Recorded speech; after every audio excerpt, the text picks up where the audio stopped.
Dobrý den, vítejte u nás v Gypsy Barber Collective. Já vás tady dneska provedu. Dnes probíhá školení nových studentů, kteří se u mě zaučují a my si budeme ukázat, co se tady dneska u nás naučí, kolik klientů ostříhají, jak to probíhá, jak to vypadá. Pojďte za mnou.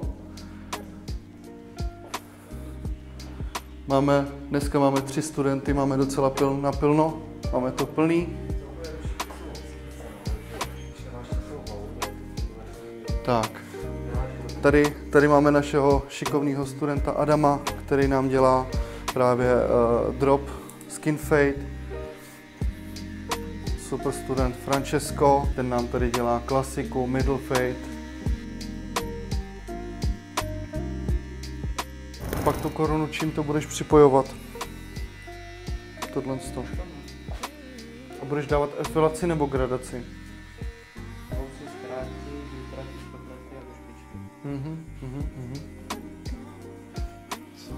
Tak co ty? Ne. Dívej se. Loket u těla. Vidíš? Nadechni se, protože ty se strašně klepeš. Nadechni se, zapři si loket. I když děláš lopatu, tak si zapřeš loket a přiložíš. A udělej si i krok k tomu, jakoby zatlač si do prstu, jak kdyby se chtěl probořit přes botu. Když se zapřeš se, tak se nebudeš klepat. Vyzkoušej. A ještě druhá věc, chyť si ten strojek tak. A palcem tlač, dívej, jak ho mám zatlej. Pojď.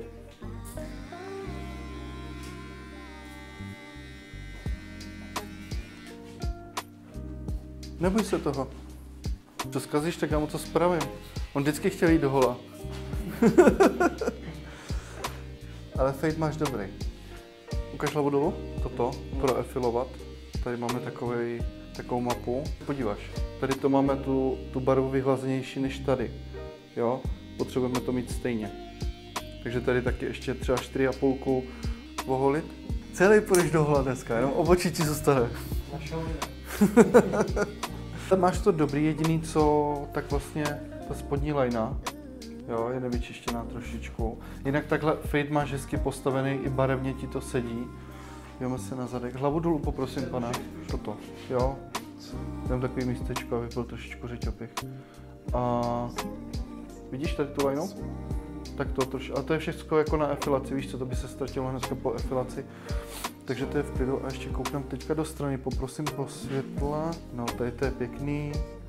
Tady máš možná trošku, ti to padá trošičku, takže to vybrat. Jo, ale v klidu, pěkně postavené. Můžete narovnat, děkuju. Máš kolik dalšího?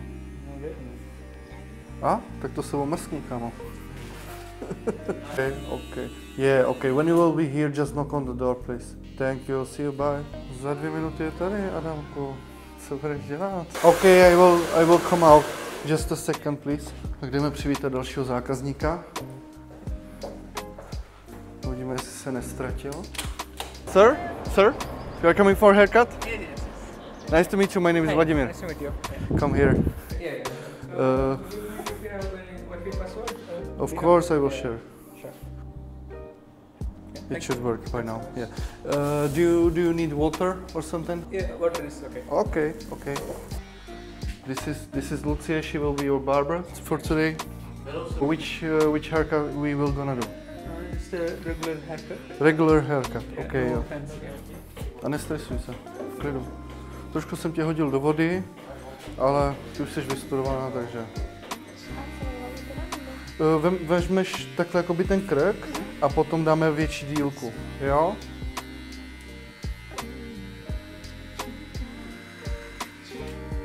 Nestíhá ti ten strojek. Když vlastně budeš stříhat na jeden tah, tak ten strojek má určitý otáčky, nestíhá. Takže, aby ti strojek stříhal,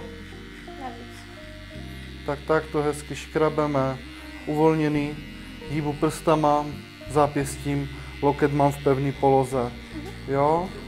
Samozřejmě můžeš stříhat i celou rukou, ale je to zbytečně se namáháš, to pěkně. A víš co, já ti půjčím svůj strojek, co ty na to? Ať se s tím tak netrápíš. Tohle je úplně nejlepší strojek jako tohoto století, bych řekl. Nejchytřejší. Tohle je jeden z nejlehčích. A tohle vál je prostě klasika, stará dobrá klasika. Ten je těžký, ona je docela malá, ta holka, tak ji dáme asi tady tohle, to je takový jako mezi. Já ji musím vlastně dát nástavce, protože ona má ten nasazu. To nechutný, tak splití, víš co, jak nasadíš ten nástavec a teďka točíš tím kolečkem a zvedá se ti to a ještě stříhá takhle jedním tahem, no ty vole, to mě posere. You want it shorter? You can touch if you want. Yeah, I think this is okay. This is okay. Okay. Best idea will be like to go with this length, which is here, and here we will let like a little bit longer to make like contrast. What do you say about it? What do you think? A little bit longer than this, like few millimeters. Yeah, okay. Yeah? Yeah, sure. We're gonna try if Yeah, you will we'll not try. like it. Klidně tou délkou jeď až takhle. Tak jak jsou uši, tak takhle. Jo? Vůbec se nebá. Ne jedním tahem, nebo se tady pobliju, to jsem teďka říkal na kameru. To je úplně moje smrt, když někdo stříhá jedním tahem. Nezvedám, nikam neutíkám, ale jsem pořád na kůži a jedu nahoru dolů. Zkus. Pomaličku v klidu, nahoru, dolů a pak až mezi tím můžeš jakoby zvedat, tak, jo? To vlastně jak to zvedáš, tak tím to jakoby fejduješ do těch delších vlasů a vytrácí se ti tam potom ta lajna, kterou ty si tam vytvoříš. Proto zvedáme to zápěstí. A jak se to dělá, to se dozvíte v příštím díle až po reklamě.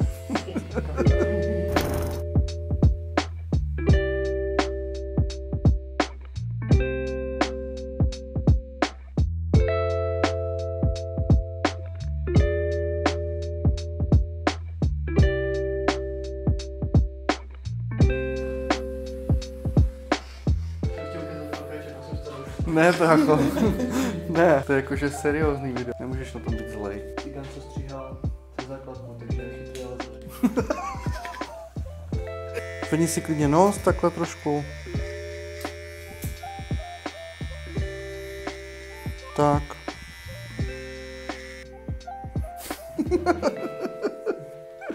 Teď jsem si vzpomněl vždycky, jak jsem byl malý, jsem se díval na Pokémony. Reklama, nebo to se dozvíte příště. Ty kokos, mé televize, úplně se chtěl rozbít televizoru. Musím se podívat zase na Pokémony.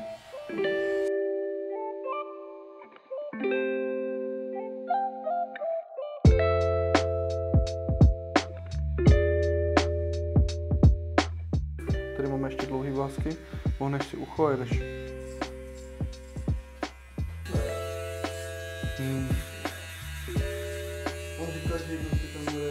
Vidíš na koruně ten odlesk od světla?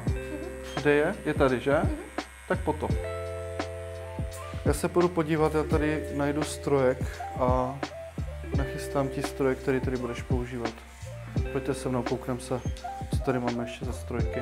Tady většinou jako se nepůjčují moc strojky, protože si žáci jako nosí vlastní, ale když jsem to tady zřizoval, tak jsem byl chytrej a něco jsem nakoupil. Samolepky. Potom si musíš vzít samolepky. Jo? Toto až k nám přijdete, tak si naberete a rozlepíte to všude po Brně. Tak, kontura. Tak a strojček. No, pro žáky, protože ono se stává, že prostě, nevím, spadne ti strojek nebo těm žákům, víš co, a než to opravíš, tak to trvá, jakože mám to rád, ale musím mít na to klid, to je takový to jako, jak se někdo třeba pustí večer fotbal a dá si pivko, tak já po večeru opravuju strojky a dám si pivko. Tak, toto je strojek značky V-Mark, jo. Jsou to většinou takový jako, prodávají se většinou na AliExpressu, na Temu a tak. Strašně moc barbruje hejtí, strašně moc barbruje miluje, jsou to takový dva tábory. Já nejsem ani v jednom, protože za mě to jsou strojky tak akorát prostě na školení, nebo jako nouzovka, když se mi prostě něco jako zničí nebo tak. A ono to funguje. Mám jednoho žáka, který s nima stříhal třeba půl roku a vydrželo mu to a stříhali fakt jako pěkně. Mají svoje takové jako kouzlo, na který jsem přišel a to asi žádný strojek zatím nemá úplně, nebo jsem na žádný takový nepřišel. To je jakože balení úplně raketa, vám ten strojek stojí asi 15 stovek. Toto nikdy neumím otvírat. úplně miluju ty videa s iPhonama, jak někdo takhle to a pak mu to vyletí. No tak pojď ale, bráško.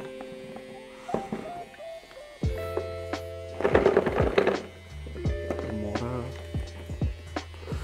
S tebou to cuklo jak s pavianem. Tak. Hotovo. Tak.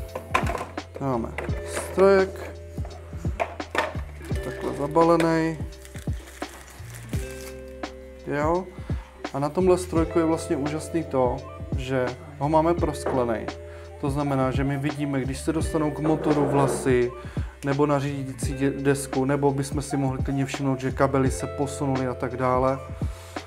Klasika, krytka, nejdůležitější věc, co musíte mít ke strojku, protože když přenášíte strojek, nebo takhle, milionkrát se stalo, jak mně, tak všem ostatním kolem mě.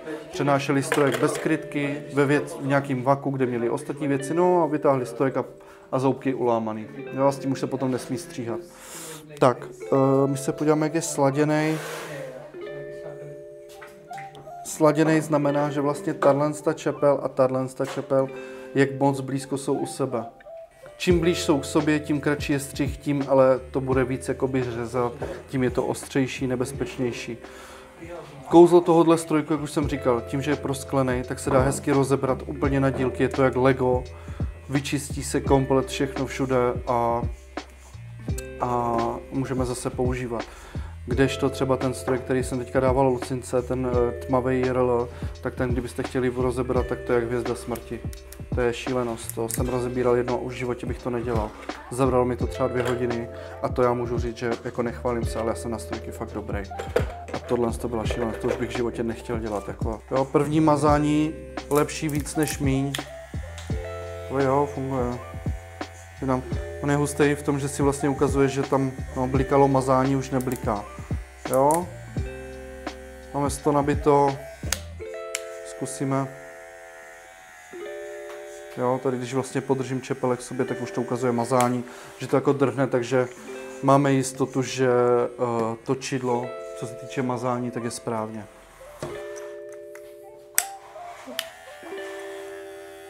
Vždycky, když dáváš třeba jiný nástavce, než jsou klasický nástroje, co mají být, zkus zabrat takhle. Kdyby ti to vibrovalo víc, tak vlastně tlačí na čepel a brousí se ti to. Dobře ti to jde.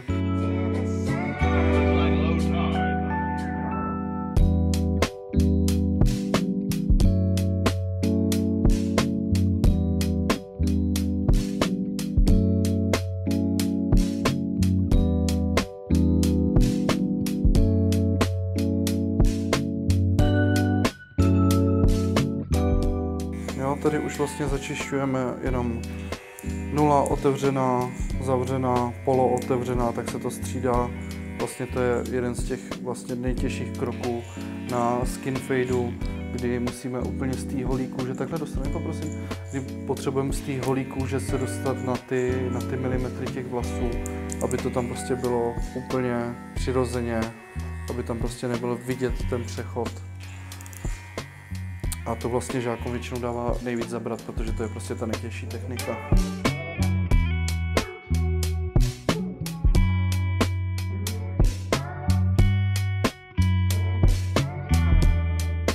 Si Adámek koupil nůžky pro leváky.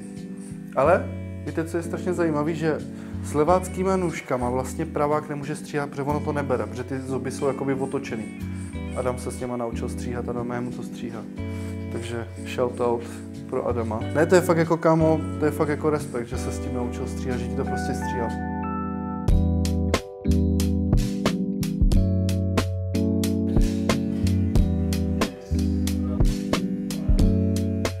Ubrat na objemu, vršek zkrátit, už se mu to vlní, má to škaredý.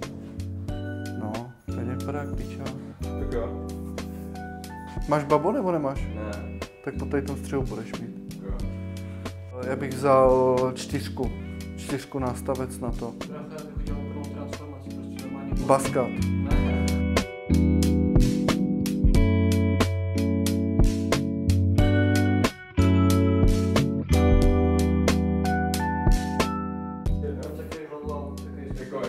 Jakože i moudře to je na hovno.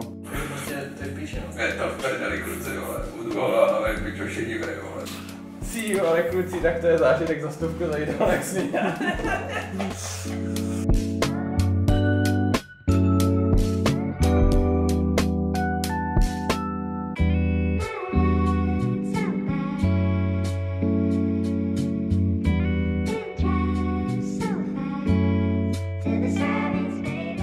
Píšou další lidi, že by chtěli střih tady od studentů, jsou tam dotazy, jestli si ten střih můžou zvolit nebo ho vybíráme my. Většinou ty zákazníky dáváme do hola. Normálně každý střih si vždycky vyberete vy sami, jako zákazníci, to my vám do toho nekecáme. My vám maximálně můžeme poradit, můžeme vám říct, co by vám slušelo, nebo jak to líbí jako modifikovat ten střih, ale vybíráte si střih vy sami.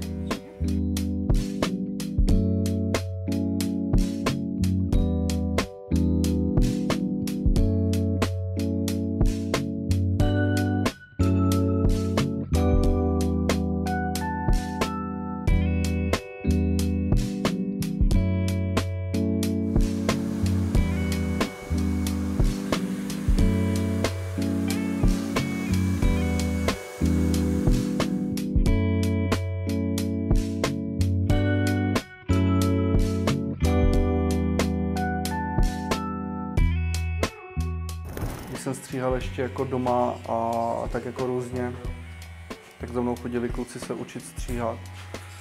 Ale kdybych to měl počítat jako ofiko, tak 3-4 roky, něco takového. No. Jo, asi jo.